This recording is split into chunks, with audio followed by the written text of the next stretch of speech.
नमस्कार, मी शिवन्या. माझे नाव आहे शिवन्या मोनासजी नादू.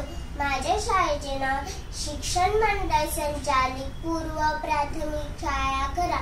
अध्यक्ष महाशय, पूज्य गुरुजन वर्ग आणि येथे जमलेल्या माझ्या बालमित्र मैत्रिणींनो, आज मी तुम्हाला लोकवाद्य बालगंधर्व यांच्याविषयी जे काही 4 शब्द सांगणार आहे ते तुम्ही शांत चित्ताने ऐकून घ्यावे अशी माझी नम्र विनंती. स्वराज्य हा माझा जन्मसिद्ध हक्क आणि तो मी मिळवणार असे इंग्रजांना ठणकाव सांगणारे देशभक्त लोकमान्य बाळ गंगाधर टिळक. त्याचा जन्म 23 जुलै 1856 रोजी रत्नागिरी जिल्ह्यातील चिखली या गावी झाला.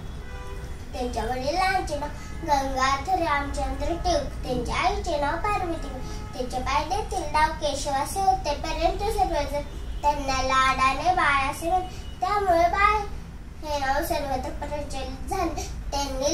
त्यांची लहानपणीची गोष्ट सांगणार. एकदा वर्गात गुरुजी आले. गुरुजींनी विचारले, आभाळ फाटले, आभाळ चांदण्या खाली पडल्या तर तुम्ही काय करणार? एका गुरुजींनी विचारले मुलांना.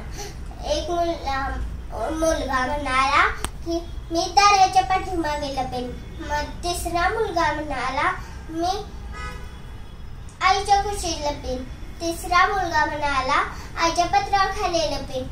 मग बाळाला प्रश्न विचारले, बाळ, आभाळ फाटले, चांदण्या खाली पडल्या तर तू काय करणार? मग बाळाने विचारले, मोठी चांदण्यांची माळ बनवणार आणि देवाला घालणार असे होते बाळ. त्यांनी पुण्यातील डेक्कन महाविद्यालयातून पदवी प्राप्त केली. लोकांनी त्यांचा नेता म्हणून स्वीकार केल्यामुळे त्याला लोकमान्य ही पदवी देण्यात आली. महात्मा गांधीजींनी त्यांना आधुनिक भारताचा निर्माता असे म्हटले. ते स्वराज्याचे पहिले व प्रमुख पुरस्कर्ते होते. स्वातंत्र्य चळवळीतील ते एक मजबूत जहालवादी नेते होते. स्वराज्याशिवाय प्रगती शक्य नाही असा त्यांचा ठाम विश्वास होता. 1908 मध्ये त्यांच्यावरती राजद्रोहाचा खटला चालला.